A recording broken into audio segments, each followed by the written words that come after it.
Hi, my friends. Today I want to present you a new story. Enjoy watching it. My name is Penny Barker. I am 29 years old, yet in my parents' eyes, I remained nothing more than the family's invisible help. For 9 years, every holiday blurred into the same cruel routine. Ember, my younger sister, shimmered in sequined gowns while I tied on an apron. She floated among the guests like royalty, while I scrubbed, stirred, and served in silence. I can still hear the clink of crystal glasses and the laughter rolling through the dining hall, while I stood in the kitchen, hands raw from peeling potatoes. Every so often a guest would wander in and ask politely, "And you are?" My mother would answer before I could open my mouth, "That's Penny, she's between opportunities." Between opportunities. Those two words cut deeper than any knife I'd ever held. The truth? I worked harder than anyone in that house would ever understand. While Ember was praised as the family's success story, I was quietly building stellar events, healthy dining, 7 thriving restaurants, 97 employees, and contracts that Fortune 500 executives signed with both hands. My empire was real.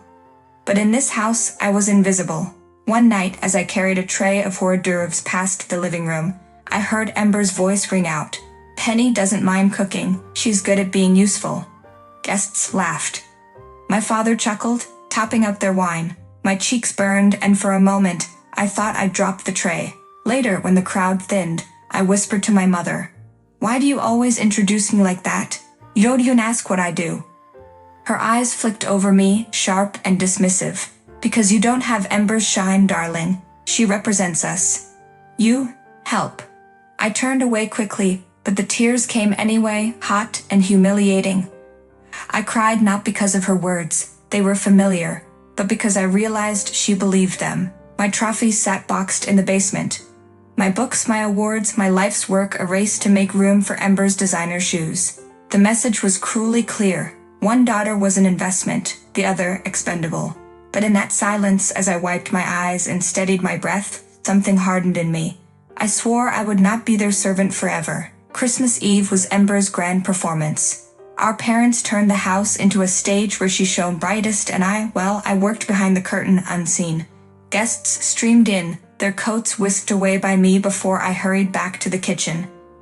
Ember emerged from upstairs like a goddess descending, draped in crimson silk, diamonds flashing on her wrist. My mother clapped her hands. Our Ember, radiant as always. Applause broke out as though it were rehearsed. I set down a platter of canapes, ignored, while Ember launched into her tales. "I've been consulting with a tech startup. Very innovative. The investors love me." Lies polished into performances.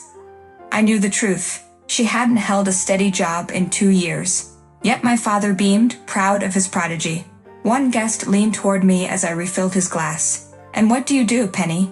Before I could answer, Ember's voice sliced the air. "She helps us. Penny keeps everything running. Couldn't manage without her, right, Mom?" Laughter erupted. My hands trembled so hard the wine nearly spilled.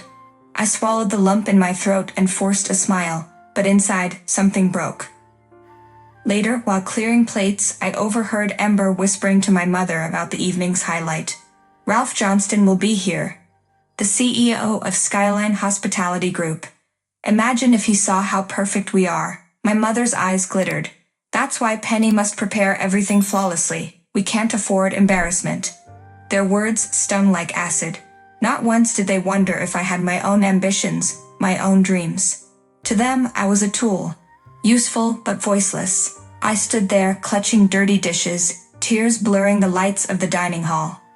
They never saw me weep because I'd learned to cry in silence. But something shifted in my chest that night. Ember's stage would not be hers forever.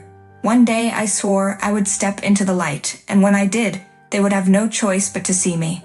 Christmas Eve dawned with the usual frenzy. My mother barked orders from the doorway while I chopped, stirred, and basted, her voice a whip over my back.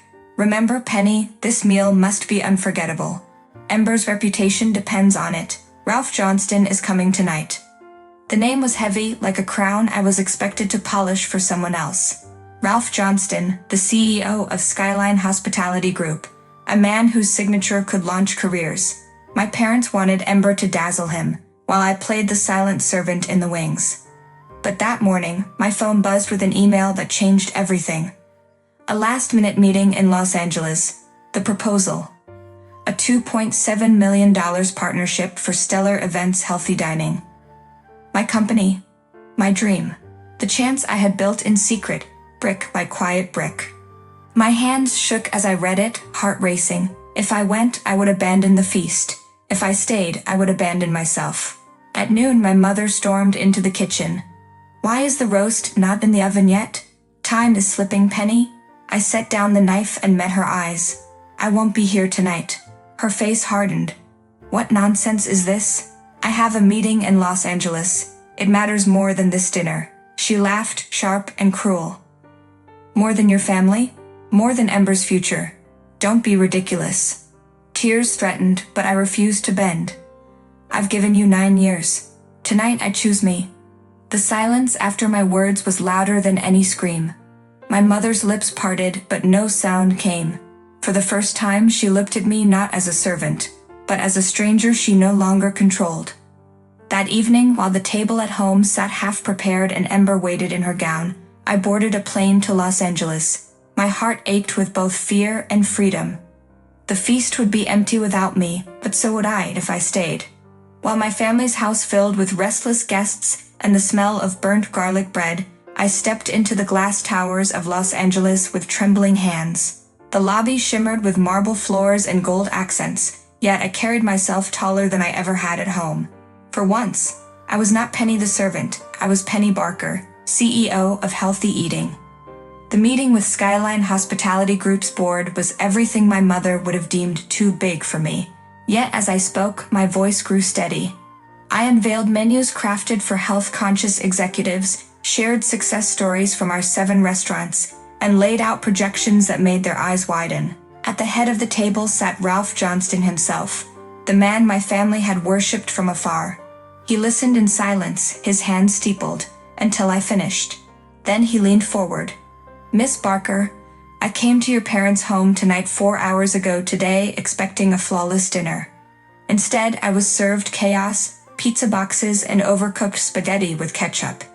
After spending 20 minutes there, I got on a plane and flew here. Now I see the reason why. You were here, building something far greater.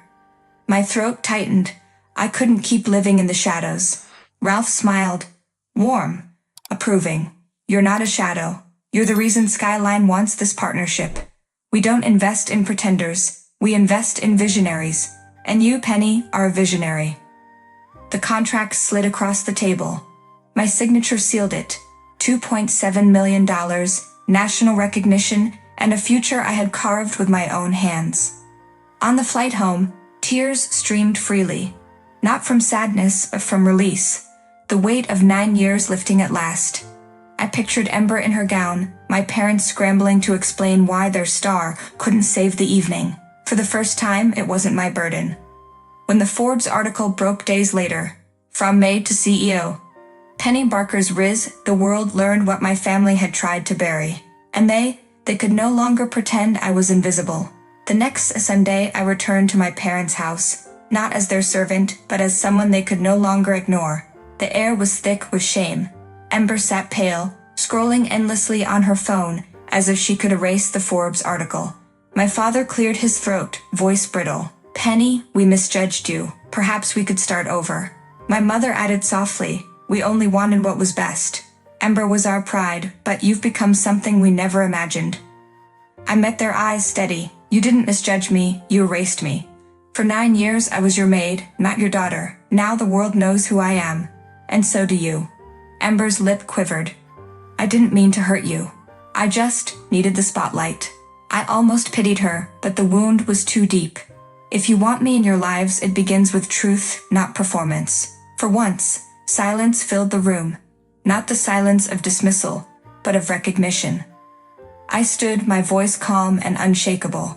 From now on, I write my own script, and I'm done playing the maid. Friends, what do you think of this story? Write your opinion in the comments. Would you like more stories? Don't forget to subscribe and hit the bell button so you don't miss any videos. See you tomorrow.